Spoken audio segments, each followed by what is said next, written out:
بیوی پہ خرچ کرنے سے خوشی کم ہوگی, پیسے کم ہو جائیں گے, لہذا بیوی خود کما کے خود کھائے, اس پہ خرچ کرنے کی ضرورت بولو نہیں ہے.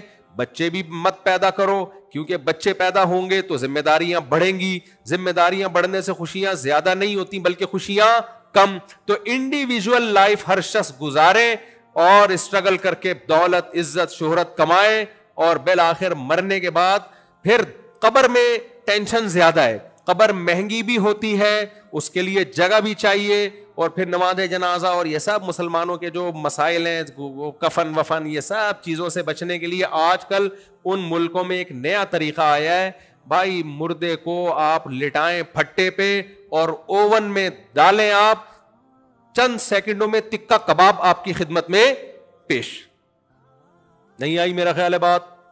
تو ان کی لائف میں انجوائمنٹ ہی انجوائمنٹ, مرنے کے بعد بھی ٹینشن. اب مر گیا تو کیا کریں, کرے قبر میں کیڑوں نہیں کھانا ہے نا اس کو. تو بھائی تو مرا ہے تو بعد والوں کو ٹینشن کیوں دے کے جا رہا ہے؟ ہمارے یہاں کوئی بندہ مر جائے تو غسل ہے, کفن ہے, پھر قبر ہے, پھر اس قبر پہ دعائیں بھی ہیں, پھر وغیرہ وغیرہ, پھر اصحال ثواب, اور ابا کے لیے کنواں. اور مسجد میں دیکھا ہو نا یہ جمشید بھائی, مرحوم جمشید کے لیے, مرحوم جو بھائی جو نہ ہوں زندہ ہوں ان سے پیشگی معذرت, بہت سے جمشید مرحوم بھی تو ہے نا, تو یہ پنکھا جمشید مرحوم کے لیے. مسجدوں میں دیکھا ہوگا, اب تو کم ہو گیا, پہلے بہت لکھا ہوتا تھا. یہ جو دریا ہیں یہ فلاں صاحب کے اصحال ثواب کے لیے, یہ ہوتا ہے لوگوں میں. تو اب مجھے ایک بات بتاؤ, تو جب آپ کی زندگی میں مذہب نہیں ہوتا نا, تو تمام تر ٹینشنوں ذمہ داریوں سے آپ آزاد ہوتے ہو, کیونکہ آپ کی سوچ یہ ہوتی ہے کہ ذمہ داریوں سے آزاد ہونے سے میری خوشیاں بڑھیں گی. سمجھ میں آ رہی ہے بات کہ نہیں آ رہی؟ انسانی عقل یہی کہتی ہے. انسانی عقل کہتی ہے بیوی اور بچوں پہ خرچ کرو گے یا ماں باپ کو اولڈ ہاؤس میں جمع کرنے کے بجائے اپنی رسپانسبلٹی پہ گھر میں پالو گے تو آپ کی آمدن بڑھنے کے بجائے کم ہو جائے گی. دنیا میں کوئی ماہر شماریات, اکاؤنٹنگ کا ماہر ایسا ہے جو کہتا ہے کہ خرچ کرنے سے آمدن بڑھتی ہے؟ ساری دنیا کے سارے انسان اس بات پر متفق ہیں کہ آمدن سیونگ سے بڑھتی ہے, خرچ کرنے سے کم ہوتی ہے. سمجھ میں آ رہی ہے بات کہ نہیں آ رہی ہے؟ لیکن مذہب کچھ اور کہتا ہے. مذہب کہتا ہے کہ آمدن سیونگ سے بڑھتی ہے, بے شک, لہذا سیونگ کیا کرو, لیکن جہاں اللہ نے خرچ کرنے کا حکم دیا وہاں خرچ کرنے سے آمدن بڑھتی ہے. اب جو اپنی عقل کو اللہ سے زیادہ, اپنے آپ کو اللہ سے زیادہ عقل مند سمجھتے ہیں نا, وہ کہتے ہیں یہ بات ہماری سمجھ میں نہیں آتی, کہتے ہیں ہم نہیں مانتے, لہذا وہ صدقات و خیرات نہیں کرتے.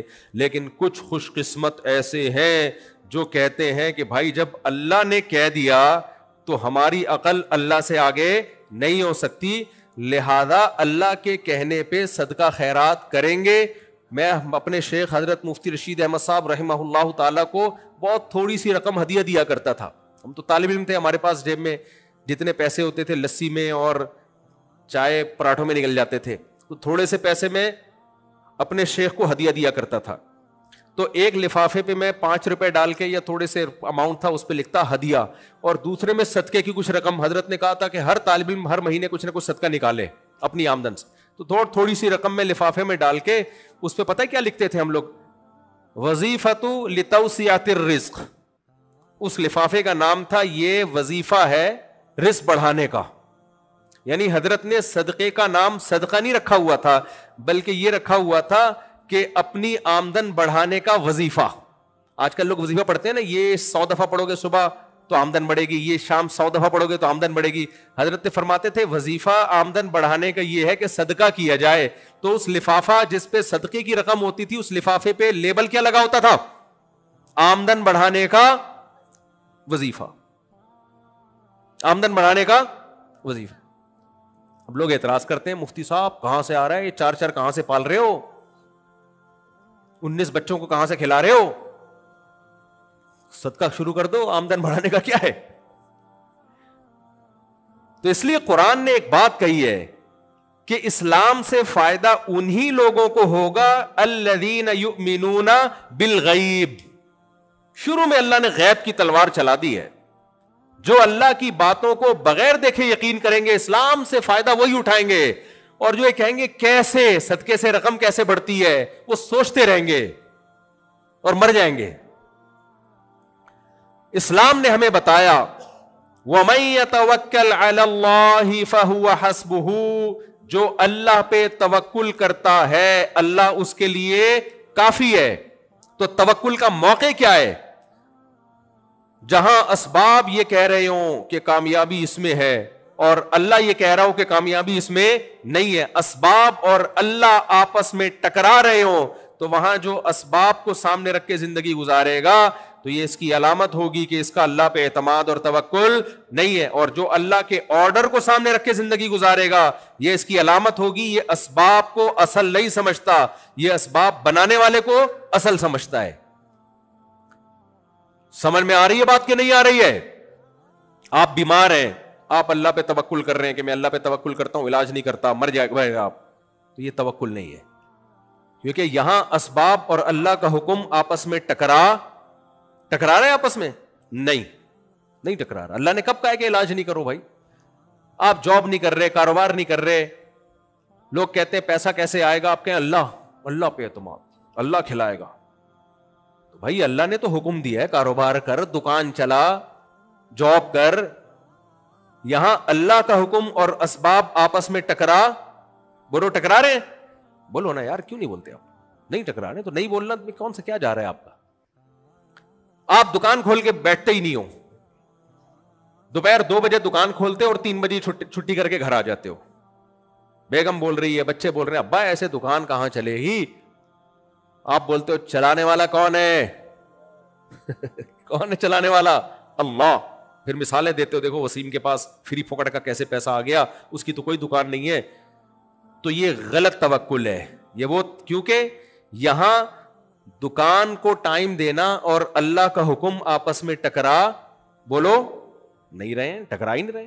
اللہ نے کب کہا کہ دکان پہ نہیں بیٹھ, لیکن دکان ہے اور ادھر جماعت کی نماز کا ٹائم شروع ہو گیا ہے, ادھر لمبی لائن ہے گاہکوں کی, کسٹمر کی. اب شٹر گرا کے جماعت سے نماز پڑھنے میں لگ رہا ہے کہ میرا بزنس کا لاس ہوگا, اتنے سارے کسٹمر یہاں سے ٹوٹ کے غفار کی دکان پہ چلے جائیں گے اور مجھ سے یہ ٹوٹ جائیں گے.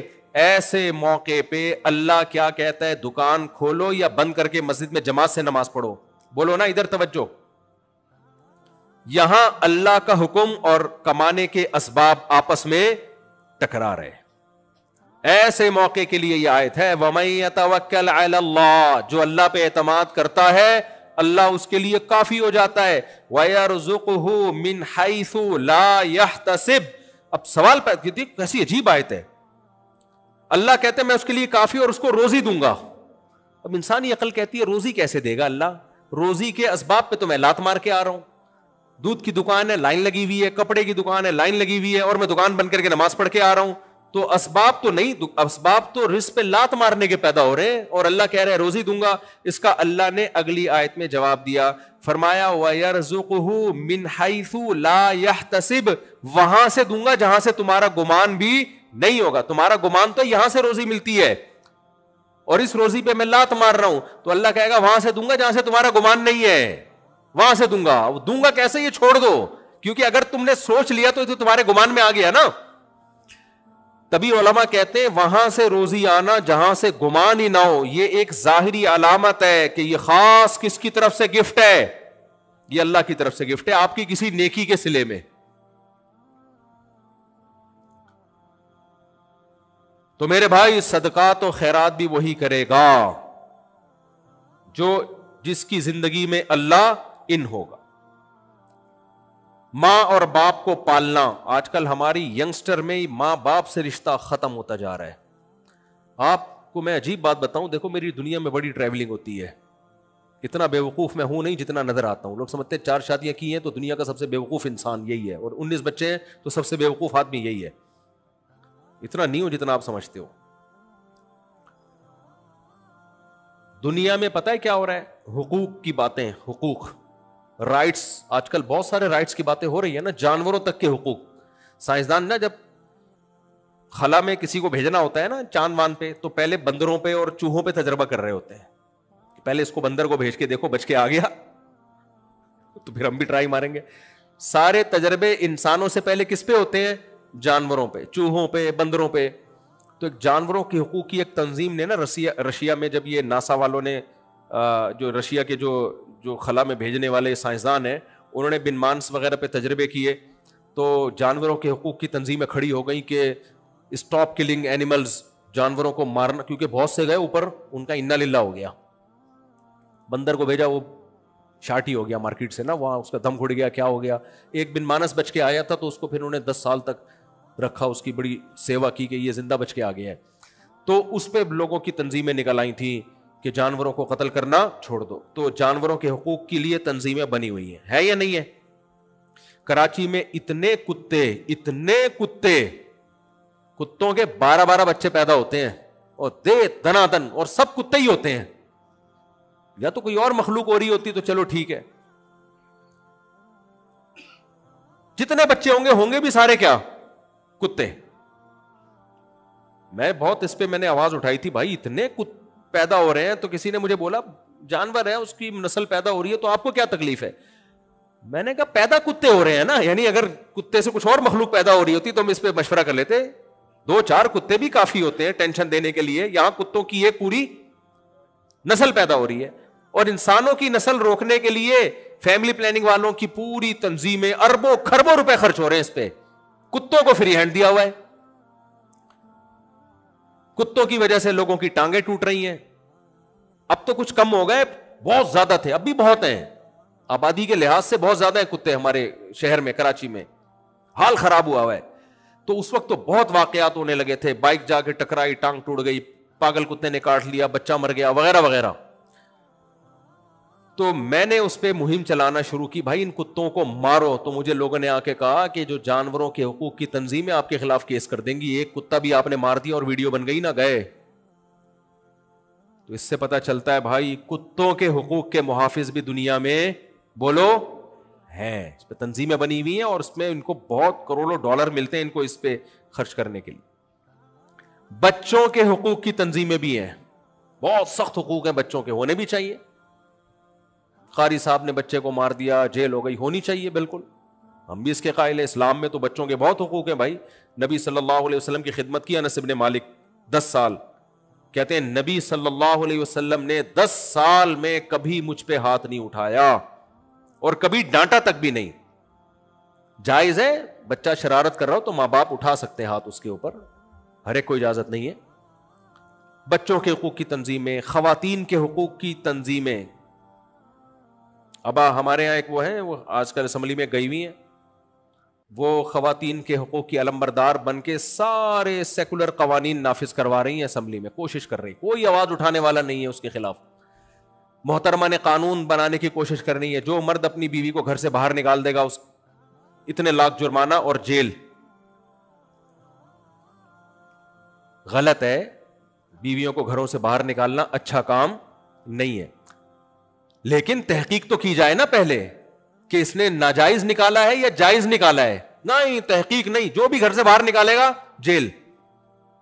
بھائی اگر کوئی معقول ریزن تھی تو پھر تو کیس نہیں ہونا چاہیے نا, لیکن نہ, خلا کے نام پہ جو ڈرامے بازی ہو گئی ہے, کوئی بھی عورت کورٹ میں جائے, کورٹ خلا پکڑا دیتی ہے.